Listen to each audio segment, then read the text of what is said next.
ಶರತ್ ಮತ್ತು ದುರ್ಗಾ ನಡುವೆ ಒಂದು ಮಲ್ಲಿಗೆ ಹೂವಿನ ಕಥೆಯಾದರೆ ಇತ್ತ US ಗಂಡು ಶಾರ್ವಿಗೋಸ್ಕರ ಬಂದಾಯಿತು. ತರುಣ್ ಸುಮ್ಮನೆ ಇರ್ತಾನ? ಇತ್ತ ಮಾಳ್ವಿಕಾ ತನ್ನ ಆಟವನ್ನು ಮುಂದುವರಿಸಿದ್ದಾಳೆ. ಅವಳು ಪದೇ ಪದೇ ದಾಳಿಯನ್ನು ಮುಂದುವರಿಸಿದ್ದಾಳೆ. Hi hello friends, welcome back to my YouTube channel. ಯಾರೆಲ್ಲ ಫಸ್ಟ್ ಟೈಮ್ ನನ್ನ ಚಾನಲ್ ನೋಡ್ತಾ ಇದ್ದೀರಾ ದಯವಿಟ್ಟು ಚಾನಲ್ನ ಸಬ್ಸ್ಕ್ರೈಬ್ ಮಾಡ್ಕೊಳ್ಳಿ. ಹಾಗೆ ಈ ವಿಡಿಯೋ ಕೊನೆವರೆಗೂ ನೋಡಿ ಲೈಕ್ ಮಾಡಿ. ಸ್ನೇಹಿತರೆ, ಬನ್ನಿ ಇವತ್ತಿನ ಸಂಚಿಕೆಯಲ್ಲಿ ಏನೆಲ್ಲ ಆಗುತ್ತೆ ಅಂತ ನೋಡೋಣ.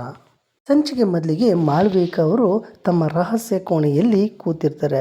ಕೂತ್ಕೊಂಡು ಅಂತ ವಿಕಾರವಾಗಿ ನಗ್ತಾ, ಅಯ್ಯೋ ದಮ್ಮು ನೀನು ನನ್ನ ಆಟಕ್ಕೆ ಬಲಿಯಾಗ್ಬಿಟ್ಟೆಲೆ. ಇರಲಿ ಬಿಡು, ನಿನಗೂ ಒಂದು ಆಟ ಆಡಿಸ್ಬೇಕಿತ್ತು, ಆಡಿಸೀನಿ. ಆದರೆ ಅಂಬಿಕನ್ನ ಆಟ ಆಡಿಸಿ ಅಂಬಿಕನ್ನ ಇಡೀ ಮನೆಯವರೆದುರಿಗೆ ವಿಲನ್ ಮಾಡ್ತೀನಿ. ಈಗ ಮೊದಲೇ ದುರ್ಗಾ ಹೆಂಗೂ ನೋಡಿದಾಳೆ, ಅವಳೆದುರಿಗೆ ಇನ್ನೂ ಸ್ವಲ್ಪ ಆಟ ಆಡಿಸಿ ಅಂಬಿಕನ್ನ ವಿಲನ್ ಮಾಡಿ ಅವಳನ್ನ ಸಂಪೂರ್ಣವಾಗಿ ನಾಶ ಮಾಡೋದೇ ನನ್ನ ಗುರಿ. ಅಮ್ಮ ಮಂಜರಿ ಅಮ್ಮ ನೋಡಿದ ನನ್ನ ಆಟನ.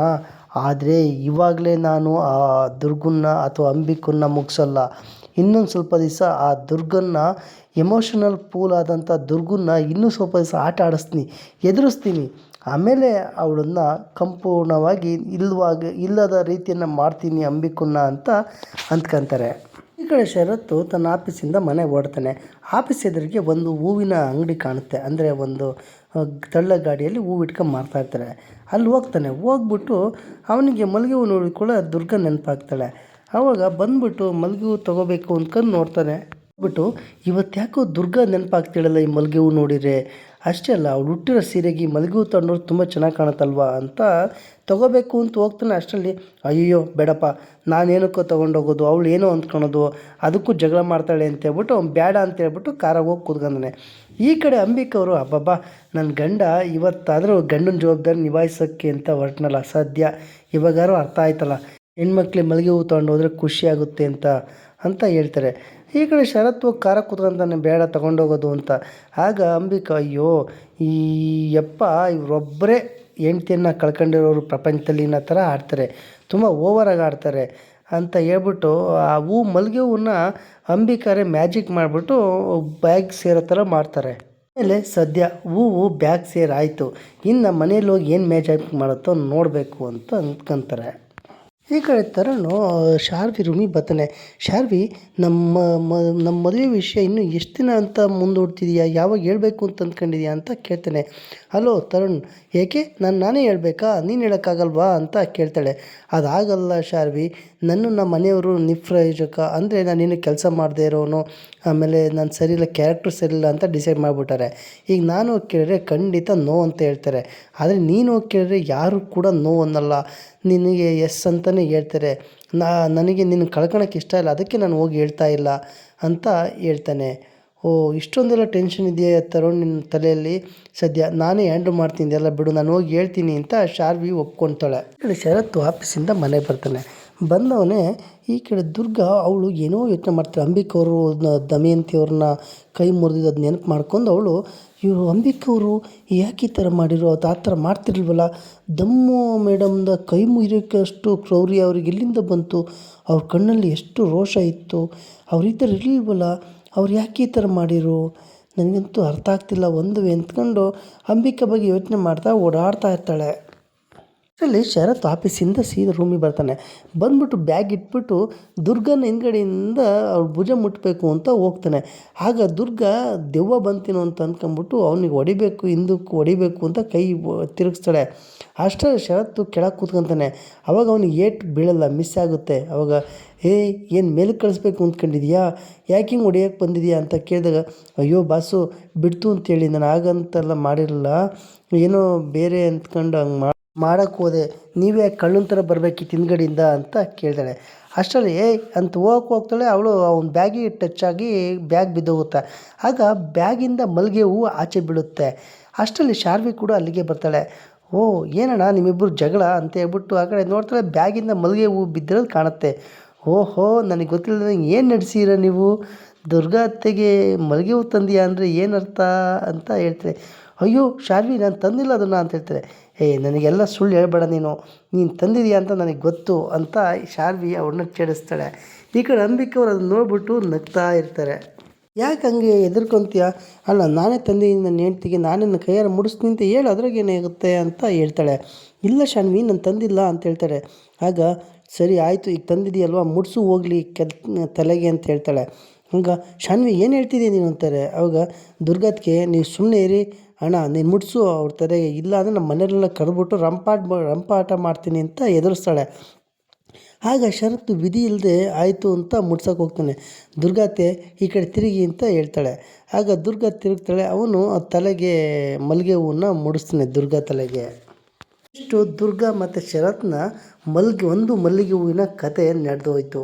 ಈ ಕಡೆ ಅಂಬಿಕಾ ಅವರು ನೋಡಿ ನಗ್ತಾ ಇರೋದನ್ನು ದುರ್ಗಾ ನೋಡ್ತಾಳೆ. ನೋಡ್ಬಿಟ್ಟು ಅಲ್ಲಿ ನೋಡಿರಿ ದಮ್ಮು ಅವ್ರನ್ನ ಕೈ ಮುರಿಯೋಕ್ಕೆ ನೋಡಿರಿ, ಇಲ್ಲಿ ನೋಡಿದರೆ ಹೂವಿನ ಆಟ ಆಡ್ತೀರ, ಮ್ಯಾಜಿಕ್ ಮಾಡ್ತಾಯಿರ, ಈ ಎರಡರಲ್ಲಿ ನಾನು ಯಾವುದನ್ನು ನಂಬಬೇಕು ಅಂತ ನನಗಂತೂ ಅರ್ಥ ಆಗ್ತಾ ಇಲ್ಲ ಅಂತ ದುರ್ಗಾ ಅಂಬಿಕಾ ಅವ್ರು ನೋಡಿ ಹೇಳ್ತಾಳೆ. ಮತ್ತು ದುರ್ಗಾ ತಾನೇ ಯೋಚನೆ ಮಾಡ್ತಾಳೆ. ಅಲ್ಲ ಅಂಬಿಕಾ ಅವರು ಇಲ್ಲಿ ನೋಡ್ರೆ ಸೀರೆ ಉಡ್ಕೊಂಡು ನೋಡ್ಬಿಟ್ಟು ಅಲ್ಲ ಹೂವು ತಂದಿರೋ ನೋಡ್ಬಿಟ್ಟು ನಗ್ತಾ ಇದ್ದಾರೆ. ಅಲ್ಲಿ ನೋಡಿದರೆ ಆ ಕ್ರೌರ್ಯ ತುಂಬಿದ ಕಣ್ಗಳು ತುಂಬಿದ್ದು ಆ ದಮಯಂತಿಯವ್ರನ್ನ ಕೈ ಮುರಿಯೋಕ್ಕೆ ಹೋಗಿದ್ರು. ಇದರಲ್ಲಿ ಯಾವ್ದು ನಂಬೋದು ಏನು ಅಂತಲೇ ಅರ್ಥ ಆಗ್ತಾಯಿಲ್ವಲ್ಲ ಅಂತ ಈ ಅನುಮಾನಕ್ಕೆಲ್ಲ ಒಂದು ಕೊನೆ ಆಡಲೇಬೇಕಿವತ್ತು ಅಂತ ತೀರ್ಮಾನ ಮಾಡ್ತಾಳೆ. ತೀರ್ಮಾನ ಮಾಡಿಬಿಟ್ಟು ಆಚೆ ಬರ್ತಾಳೆ. ಆಚೆ ಬಂದರೆ ಗಾರ್ಡನ್ ಏರಿಯಾದಲ್ಲಿ ಅಂಬಿಕಾ ಅವರು ಕಾಯ್ತಿರ್ತಾರೆ. ಅಂಬಿಕಾ ಅವ್ರ ಹತ್ರ ಬರ್ತಾಳೆ. ಬಂದು ಮೀಟ್ಬಿಟ್ಟು, ಅಂಬಿಕಾ ಅವರೇ ನೀವೇನು ಮಾಡಬೇಕು ಅಂದ್ಕೊಂಡಿದ್ದೀರಾ? ಈ ಮನೆ ಎಲ್ಲರನ್ನೂ ಹಾಳು ಮಾಡಬೇಕು, ಸಾಯಿಸ್ಬೇಕು ಅಂದ್ಕೊಂಡಿದ್ದೀರಾ? ದಮ್ಮು ಮೇಡಮ್ಗೆ ಯಾಕೆ ಹಂಗೆ ಕೈ ಮುರಿಯೋಕ್ಕೆ ಹೋದ್ರಿ ಅಂತಾರೆ. ಏನಾಯಿತು ದುರ್ಗಾ, ಏನು ಮಾತಾಡ್ತಿದ್ದೆ ನೀನು? ನಾನೇ ಯಾಕೆ ದಮ್ಮಗೆ ಕೈ ಮುರಿಲಿ? ಅವಳು ನನ್ನ ಮಗಳಿಗೆ ಎಷ್ಟೆಲ್ಲ ಕಷ್ಟ ಕೊಟ್ಟರು, ನಾನು ಅವಳಿಗೇನು ಮಾಡಿಲ್ಲ ಅಂತ ಹೇಳ್ತಾರೆ. ಮತ್ತು ನನ್ನ ಕಣ್ಣಾರೆ ನೋಡಿನಿ ಅಂಬಿಕಾ ಅವರೇ, ನೀವೇ ಮಾಡಿದ್ದು, ನನ್ನ ಕಣ್ಣಾರೆ ನೋಡಿದ್ದನ್ನೇ ಸುಳ್ಳು ಹೇಳ್ತಾ ಇದ್ದೀರ ನೀವು ಅಂತಂದಾಗ, ಇಲ್ಲ ದುರ್ಗಾ ನಾನು ಯಾಕೆ ಹಂಗೆ ಮಾಡಲಿ ಹೇಳು ಅಂತ ಮತ್ತೆ ಪ್ರಶ್ನೆ ಮಾಡ್ತಾರೆ.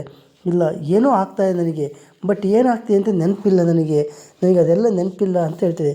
ನೆನಪಿಲ್ವಾ? ಅದೇಕೆ ಹೀಗೆ ಹೇಳ್ತಿದ್ದೀರಾ? ದುರ್ಗಾ ನಾನು ನಂಬು ದುರ್ಗಾ, ನಾನು ಮಾಡ್ತೀನಿ ಆ ರೀತಿ, ನಿನಗೆ ಗೊತ್ತು ತಾನೆ ನನ್ನ ಬಗ್ಗೆ, ನಾನು ಯಾಕೆ ಹಂಗೆ ಮಾಡಲಿ ಅಂತ ಅಂದಾಗ, ಇಲ್ಲ ನೀವು ಮಾಮೂಲಿಯಾಗಿರಲಿಲ್ಲ, ತುಂಬ ಉಗ್ರ ರೂಪ ತಾಳಿದ್ರಿ ಅಂತ ಹೇಳ್ತಾಳೆ. ಈ ಕಡೆ ಗಾರ್ಡನ್ ಏರಿಯಾದಲ್ಲಿ ಶರತ್ತು ಒಬ್ಬನೇ ಫೋನಲ್ಲಿ ಮಾತಾಡ್ತಿರ್ತಾನೆ, ಆಫೀಸ್ ವಿಚಾರ ಮಾತಾಡ್ತಾನೆ. ಅಷ್ಟರಲ್ಲಿ ಮಾಳವಿಕಾ ಅವ್ರು ಬರ್ತಾರೆ. ಬಂದಾಗ ಶರತ್ ನಾನು ನಿನ್ನ ಜೊತೆ ಮಾತಾಡಬೇಕಪ್ಪ, ಸ್ವಲ್ಪ ಇಂಪಾರ್ಟೆಂಟ್ ವಿಷಯ ಅಂತ ಹೇಳ್ತಾರೆ. ಆಗ ಸರಿ ನಾನು ಆಮೇಲೆ ಫೋನ್ ಮಾಡ್ತೀನಿ, ಫೋನ್ ಕಟ್ ಮಾಡಿಬಿಟ್ಟು ಅಮ್ಮ ಹೇಳಮ್ಮ ಏನು ಅಂತ ಹೇಳ್ತಾರೆ. ಆಗ ಅವ್ನ ಕಿವಿಯಲ್ಲಿ ಏನೋ ಅವ್ರು ಹೇಳ್ತಾರೆ. ಆಗ ಅಮ್ಮ ಅದೆಲ್ಲ ಯಾಕಮ್ಮ ಈಗ ಅಂತ ಹೇಳಿದಾಗ, ಇಲ್ಲಪ್ಪ ಅದೆಲ್ಲ ಟೈಮಿಗೆ ಸರಿಯಾಗಿ ಆಗೋಂಥದ್ದು ಆಗಿಬಿಡ್ಬೇಕು ಅಂತ ಅವನಿಗೆ ಹೇಳ್ತಾರೆ. ಸರಿ ಅಮ್ಮ ಆಯಿತು, ನೀವು ಹೇಳ್ತೀರ ಅಂದರೆ ಸರಿಯಾಗಿ ಯೋಚನೆ ಮಾಡಿಬಿಟ್ಟೆ ಮಾಡಿರ್ತೀರ, ನನಗೆ ಒಪ್ಪಿಗೆ ಇದೆ ಅಂತ ಹೇಳ್ತಾನೆ ಶರತ್ತು. ಈ ಕಡೆ ಶರತ್ತನ US ಫ್ರೆಂಡ್ ಅಂದರೆ ಓಲ್ಡ್ ಫ್ರೆಂಡು, ಅವನ ಬಾಲ್ಯದ ಗೆಳೆಯ ಒಬ್ಬ US ಬಂದಿರ್ತಾನೆ. ಅವನನ್ನು ಶಾವಿಗೆ ಕರೆದ್ಬಿಟ್ಟು ಪರಿಚಯ ಮಾಡಿಕೊಡ್ತಾನೆ. ಇವನು US ನನ್ನ ಬಾಲ್ಯದ ಗೆಳತ ಇವನು ಅಂತ ಹೇಳ್ತಾನೆ. ಹೇಳಿದಾಗ ಅಷ್ಟರಲ್ಲಿ ಶರತ್ತು ಒಂದು ಕಾಲ್ ಬರುತ್ತೆ. ನಾನು ಫೋನಲ್ಲಿ ಮಾತಾಡ್ಕೊಂಡು ಅಟೆಂಡ್ ಮಾಡಿ ಬರ್ತೀನಿ, ನೀವು ಒಂದು ಸ್ವಲ್ಪ ಮಾತಾಡ್ತೀರಿ ಅಂತ ಹೇಳಿ ಹೊರಟೋಗ್ತಾನೆ. ಸರಿ ಆಯಿತು, ನಾವು ಟೇಕ್ ಕೇರ್ ಮಾಡ್ತೀವಿ ಅಂತ ಇಬ್ಬರು ಮಾತಾಡ್ಕೊಂಡು ಕೂತ್ಕೊತಾರೆ. ಅವ್ರನ್ನ ಶಾರ್ವಿ ಆ ಹುಡುಗನ್ನ ಕರ್ಕೊಂಡು ಹೋಗೋದ್ರ ಅಂದರೆ ಶರತ್ ಫ್ರೆಂಡನ್ನ ಕರ್ಕೊಂಡು ಮಾತಾಡೋಕ್ಕೆ ಅಂತ ಹೋಗ್ತಾಳೆ. ಅದನ್ನು ತರುಣ್ ದೂರದಿಂದ ನೋಡ್ಬಿಟ್ಟು, ಓ ಈ ಶರತ್ ಏನು ಮಾಡ್ತಾ ಇದ್ದಾನೆ, ನನ್ನ ಮೇಲೆ ಹಗೆ ಸಾಧಿಸ್ತಾ ಇದ್ದಾನಲ್ಲ ಇವನು ಶಾರ್ವಿನ ಈ US ಹುಡುಗ ಕೊಟ್ಬಿಟ್ಟು ಮದುವೆ ಮಾಡಬೇಕು ಅಂತ ಪ್ಲಾನ್ ಮಾಡ್ಯಾನ, ಏನಾಗ್ತಾಯಿದೆ ನನಗಂತೂ ಒಂದು ಗೊತ್ತಾಗ್ತಿಲ್ಲ, ಈ ಶರತ್ ಯಾಕೆ ನನ್ನ ಮೇಲೆ ಇಷ್ಟೊಂದು ದ್ವೇಷ ಸಾಧಿಸ್ತಾನೆ ಅಂತ ತರುಣ್ ಆ ಶರತ್ತಿನ ಬಗ್ಗೆ ಅದೇ ತನ್ನಲ್ಲಿ ತಾನೇ ಅಂದ್ಕೊತಾನೆ. ಶರತ್ತು ಹಾಲಲ್ಲಿ ಒಬ್ಬನೇ ನಿಂತಿರ್ತಾನೆ. ಅಷ್ಟರಲ್ಲಿ ಅಲ್ಲಿಗೆ ಮಾಯಾ ಬರ್ತಾಳೆ. ಶರತ್ ನಾನು ನಿನ್ನ ಜೊತೆ ಒಂದು ಇಂಪಾರ್ಟೆಂಟ್ ವಿಷಯ ಮಾತಾಡಬೇಕು ಅಂತ ಹೇಳ್ತಾಳೆ. ನೋಡು ಮಾಯಾ, ನನಗೆ ದುರ್ಗನ ಬಗ್ಗೆ ನೀನು ಕಂಪ್ಲೇಂಟ್ ಮಾಡೋಕ್ಕೆ ಬಂದೀಯ ಅಂತ ನನಗೆ ಚೆನ್ನಾಗಿ ಗೊತ್ತು, ಅದರಲ್ಲಿ ನನಗೆ ಇಂಟ್ರೆಸ್ಟ್ ಇಲ್ಲ, ನಾನು ಅದನ್ನು ಕೇಳೋಕ್ಕೆ ನನಗೆ ಅಷ್ಟೊಂದು ಟೈಮು ಇಲ್ಲ ನಿನ್ನ ಜೊತೆ ಮಾತಾಡೋಕ್ಕೆ ಅಂತ ಹೋಗ್ತಾನೆ. ಶರತ್ ಒಂದು ನಿಮಿಷ ಪ್ಲೀಸ್, ನಾನು ದುರ್ಗಾ ವಿಚಾರ ಹೇಳೋಕ್ಕೆ ಬಂದಿಲ್ಲ ಅಂತ ಹೇಳ್ತಾಳೆ. ಮತ್ತಾರ ವಿಷಯ ಅಂತ ಕೇಳ್ತಾನೆ. ಮಾಳವಿಕಾ ಮೇಡಮ್ ಬಗ್ಗೆ ಅಂತ ಹೇಳಿದೆ. ನೋಡು ಇನ್ನೊಂದೇ ಒಂದು ಮಾತು ನಮ್ಮ ತಾಯಿ ಬಗ್ಗೆ ಮಾತಾಡಿದ್ರೆ ಏನಿಲ್ಲ, ನಿನಗೆ ಎಲ್ಲರ ಬಗ್ಗೆನೂ ಏನಾದ್ರು ಒಂದು ಕಂಪ್ಲೇಂಟ್ ಮಾಡೋಕ್ಕೆ ಇದ್ದೇ ಇರುತ್ತಲ್ವಾ ಅಂತ ಹೇಳ್ಬಿಟ್ಟು ಅವನು ಅಲ್ಲಿಂದ ಹೊರಟೇ ಹೋಗ್ಬಿಡ್ತಾನೆ. ಹೋದ್ಮೇಲೆ ಮಾಯಾ ಅಂದ್ಕೊಂತಾಳೆ, ಈ ಶರತ್ ಯಾಕೆ ನನ್ನ ಮಾತೇ ನಂಬ್ತಾ ಇಲ್ವಲ್ಲ, ಇಲ್ಲ ಆ ಮಾಳವಿಕಾ ಮಾಡ್ತಾ ಇರೋದನ್ನು ಯಾರ ಹತ್ರನಾದ್ರೂ ಹೇಳಲೇಬೇಕು, ಇಲ್ಲ ಅಂದರೆ ಈ ಮನೇಲಿ ಯಾರನ್ನು ಕೂಡ ಉಳಿಸಲ್ಲ ಅವಳು ಮಾಟ ಮಂತ್ರದ ಬಗ್ಗೆ ಯಾರಿಗಾರು ಒಬ್ರಿಗೆ ಹೇಳಲೇಬೇಕು ಅಂತ ಮಾಯಾ ನಿರ್ಧಾರ ಮಾಡ್ತಾಳೆ. ಶಾರ್ವಿ ಮತ್ತು ಶರತ್ ಫ್ರೆಂಡ್ ಇಬ್ಬರು ಕೂಡ ಮಾತಾಡ್ತಾ ಇರ್ತಾರೆ. ಇಬ್ಬರು ತುಂಬ ಕ್ಲೋಸಾಗಿ ಮಾತಾಡ್ಕೊಂಡು ಕೂತಿರ್ತಾರೆ. ಆಗ ಶರತ್ ಅವರಿಬ್ಬರನ್ನು ಗಮನಿಸ್ತಾ ಇರ್ತಾನೆ. ಆ ಕಡೆ ದೂರದಲ್ಲಿ ತರುಣು ಕೂಡ ಅದನ್ನು ನೋಡಿ ಹೊಟ್ಟೆ ಉರ್ಕೊತಾ ಇರ್ತಾನೆ. ಏನಿದು ಈ ಥರ ಆಗ್ತಾಯಿದೆ ಅಂತ.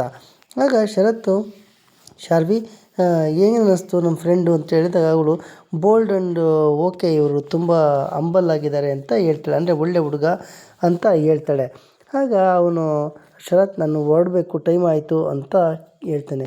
ಸರಿ ಆಯಿತು, ಇನ್ನೊಂದ್ಸಲಿ ಮೀಟ್ ಆಗೋಣ ಅಂತ ಹೇಳ್ಬಿಟ್ಟು ಶಾರ್ವಿಗೂ ಬಾಯಿ ಹೇಳ್ಬಿಟ್ಟು ಹೊರಡ್ತಾನೆ. ಹೋದ್ಮೇಲೆ ಶಾನ್ವಿ ನಮ್ಮ ಫ್ರೆಂಡ್ ಹೇಗೆ ಅನ್ನಿಸ್ತು ಅಂತ ಮತ್ತೆ ಕೇಳ್ತಾನೆ. ಆಗ ಏನು ಅನಿಸುತ್ತೆ, ಒಳ್ಳೆ ಹುಡುಗ ಅನ್ನಿಸ್ತು, ಒಳ್ಳೆಯವರು ಅನ್ನಿಸ್ತು, ಅಂಬಲ್ಗಿದ್ದಾರೆ ಅಂತ ಹೇಳ್ತಾಳೆ. ಓಕೆ, ನಿನಗೆ ಇಷ್ಟೆಲ್ಲ ಅನಿಸಿದೆ ಅಂದರೆ ಅಷ್ಟೇ ಸಾಕು ಅಂತ ಹೇಳ್ತಾನೆ. ಯಾಕೆ ಈ ಥರ ಎಲ್ಲ ಹೇಳ್ತಿದ್ಯಾ ಅಂತ ಹೇಳ್ತಾರೆ. ಅವನು US ಅಲ್ಲಿ ಇರ್ತಾನೆ ಅಂತ ಮತ್ತೆ ಹೇಳ್ತಾನೆ. ಹೌದು ಹೇಳ್ದಣ್ಣ ಆವಾಗಲೇ, ಮತ್ತೆ ಯಾಕೆ ಒತ್ತಿ ಹೇಳ್ತಿದ್ಯಾ ಅಂತ ಹೇಳಿದಾಗ, ಸರಿ ನಿನಗೆ ಇಷ್ಟೆಲ್ಲ ಅನ್ನಿಸ್ತಲ್ಲ ಅಷ್ಟೇ ಸಾಕು ನನಗೆ ಅಂತ ಇವು ಕ್ಯಾರಿಯನ್ ಅಂತ ಹೇಳ್ತಾನೆ. ಶಾರ್ವಿ ಅಲ್ಲಿಂದ ಹೊರಟೋಗ್ತಾಳೆ. ಇಲ್ಲಿಗೆ ಇವತ್ತಿನ ಸಂಚಿಕೆ ಮುಕ್ತಾಯವಾಯಿತು. ಮತ್ತೆ ಮುಂದಿನ ಸಂಚಿಕೆ ನಿಮ್ಮನ್ನು ಭೇಟಿಯಾಗುತ್ತೇನೆ. ಅಲ್ಲಿಯವರೆಗೆ ಧನ್ಯವಾದಗಳು ಸ್ನೇಹಿತರೆ.